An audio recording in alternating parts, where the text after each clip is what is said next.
दोस्तों, आज की कहानी है पति जी, हमें थोड़ा आराम करने दो, फिर आपके साथ करती हूँ। कहानी पसंद आए तो वीडियो को लाइक एवं सब्सक्राइब जरूर करना।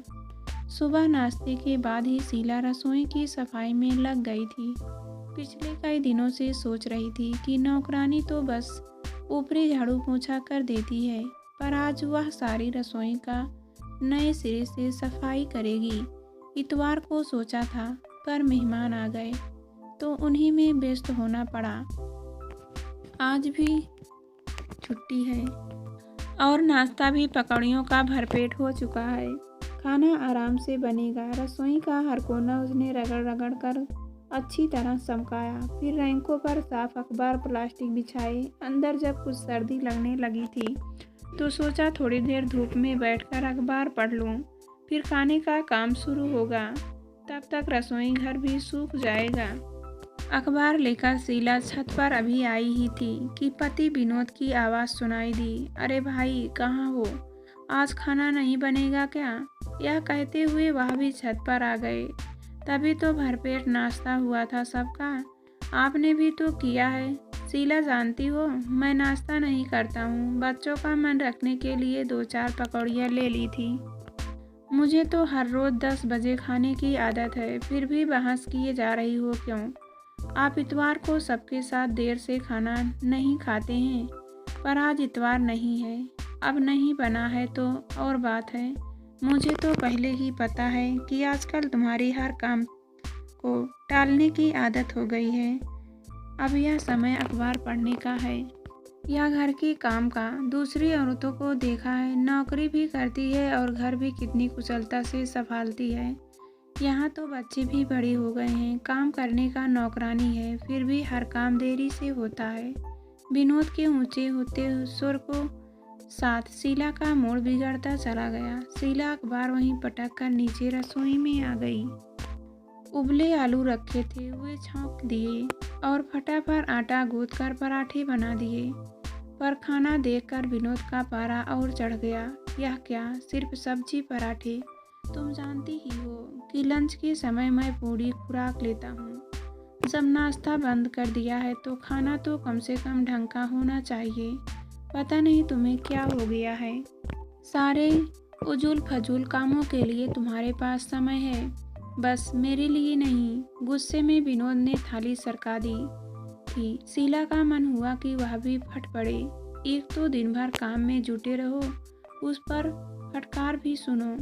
आखिर कसूर क्या था? रसोई की सफाई ही तो की थी।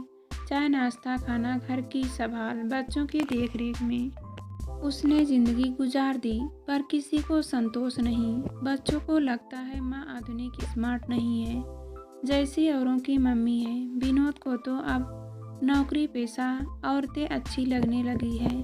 4 पैसे जो कमा कर लाती है, घर गृहस्थी संभालने वाली तो उनकी नज़रों में गंवार ही है। विनीत तो बाहर निकल गए थे और शीला ने बेमन से पूरा खाना बनाया। सुबह भी तब तक सहेली के घर से आ गई थी और शुभम कोचिंग से। दोनों को खाना खिलाकर वह अपने कमरे में आ गई और दिन तो शीला काम पूरा करने के बाद टीवी देखती, अधबुना स्वेटर पूरा करती या कोई पत्रिका पढ़ती, पर आज कुछ भी करने का मन नहीं था। विनोद का यह बेरुखी भरा व्यवहार वह पिछले कई दिनों से देख रही थी। आखिर वहाँ गलत हो गई वह? क्या इन घरेलू कामों में कोई अहमियत नहीं है? अगर बाहर नौकरी करती होती तो क्या तभी तक शख्सियत थी उसकी? शादी हुए 18 साल हो गए। जब शादी हुई थी उसी साल एमए फर्स्ट डिवीजन में पास किया था। चाहती तो तभी नौकरी कर सकती थी, इच्छा भी थी, पर उस समय तो ससुराल वालों को नौकरी करती हुई बहू पसंद नहीं थी। विनोद भी तब यही कहते हैं कि बच्चों को अच्छे संस्कार दो, उनकी पढ़ाई में मदद करो, घर संभाल लो, यही बहुत है मेरे लिए। उसने सब कुछ तो उन्हीं की इच्छा अनुसार किया था। देवर की शादी हो गई, देवरानी आ गई, तब भी सास ससुर उसी के पास रहे। बड़ी बहू हम लोगों का जितना ध्यान रखती है, छोटी नहीं रख पाती। माँ जी तो अक्सर कह देती थी, बच्चों को संभालना, बूढ़े सास ससुर की सेवा करना घर गृहस्थी देखना, सब कुछ तो कुशलता से निभाया था उसने। फिर ससुर जी की मौत के बाद यह सोचकर माँ जी का ख्याल वह और भी रखने लगी थी कि कहीं उन्हें अकेलापन महसूस न हो। पर अब क्या हो गया, ठीक है, बच्चे अब बड़े हो गए हैं, उन्हें अब उसकी इतनी ज़रूरत नहीं रही है। माँ जी ने भी अपने आप को संगत भजन पूजन में व्यस्त कर लिया है। विनोद का प्रमोशन हुआ है, तब से उनकी भी जिम्मेदारियां बढ़ गई हैं। मकान का लोन लिया है तो खर्चे भी बढ़ गए हैं, बच्चों की भारी पढ़ाई में, फिर सुबह की शादी भी 4-5 साल में करनी है। शायद इसी बात को लेकर विनोद को अब नौकरी पेशा औरतें अच्छी लगने लगी हैं। पर क्या देखते नहीं कि उसकी भी तो व्यस्तता बढ़ गई है। सुबह 6 बजे से काम की जो दिनचर्या शुरू होती है तो रात को ही सिमटती है। फिर उन्हें ऐसा क्यों लगता है कि वह फालतू है। घर के सारे काम क्या अपने आप हो जाते होंगे। और तो और सुबह तब से बाहर हॉस्टल में गई है और शुभम की कोचिंग शुरू हुई है। बाजार भी सारे काम उसे ही करने पड़ रहे हैं।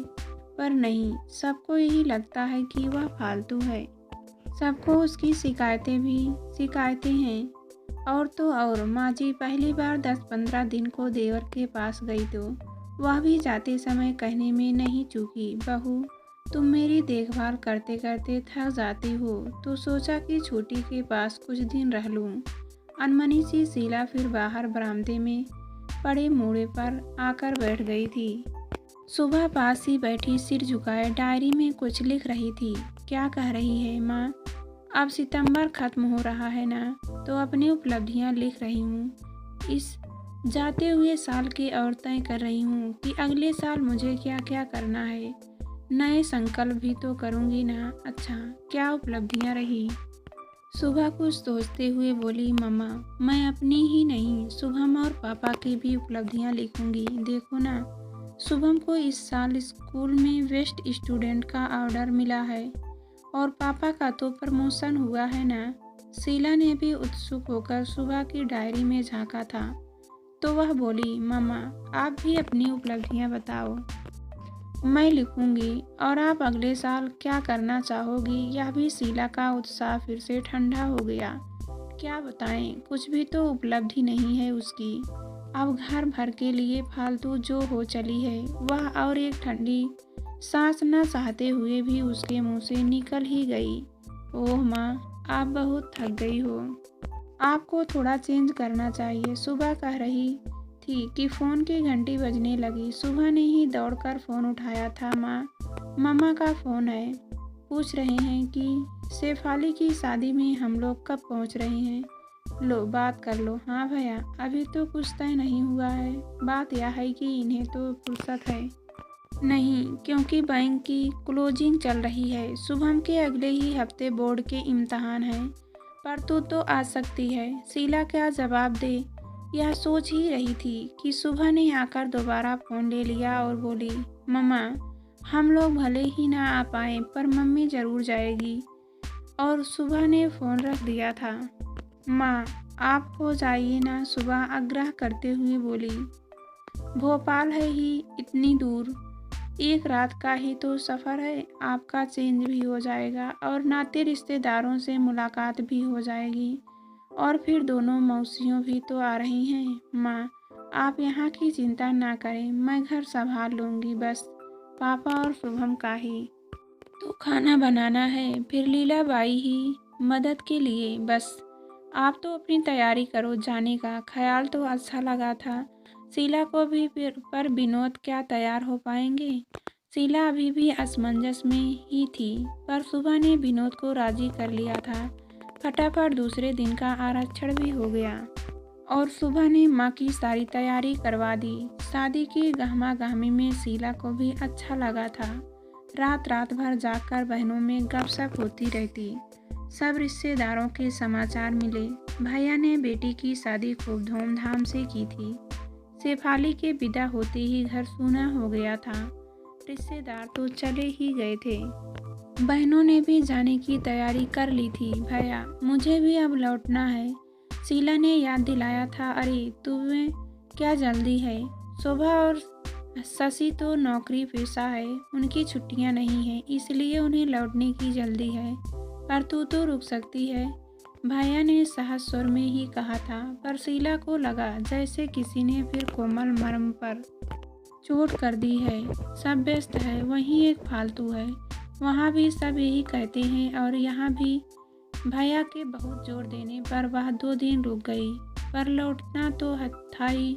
बेटी वापस जाएगी। शुभम पता नहीं ढंग से पढ़ाई कर भी रहा होगा या नहीं। सब कुछ भूलकर उसे भी अब घर की याद आने लगी थी।